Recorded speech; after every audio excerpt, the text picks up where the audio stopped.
Hello mga kamaritis. Ang amo din gisudan karon mga kamaritis kay kamunggay.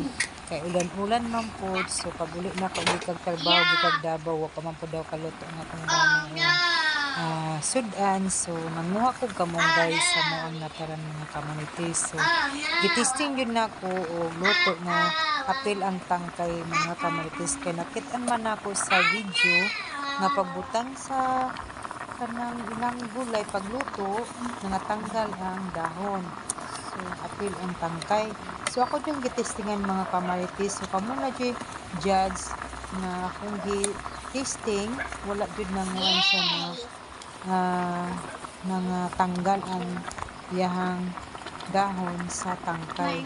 So mo na mga kamaritis ako yung gitisting. So akong anak nagtanaw siya, sige siya ingon na nadungog man yung yang istorya. So mao na mga kamaritis, so dili tinuod jud siya basta bagong harvest siguro mo matanggal siguro siya mga kamaritis kung dili na siya bag-o.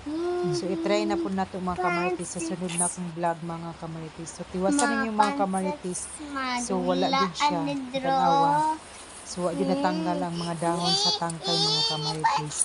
So ako yung gitisting na mag-vlog yun aning mga kamaritis. So ako din ipakita sa inyo mga kamaritis.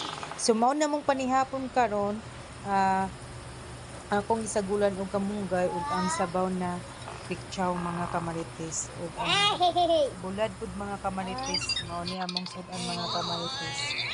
Ang bulad o pusit na bulad.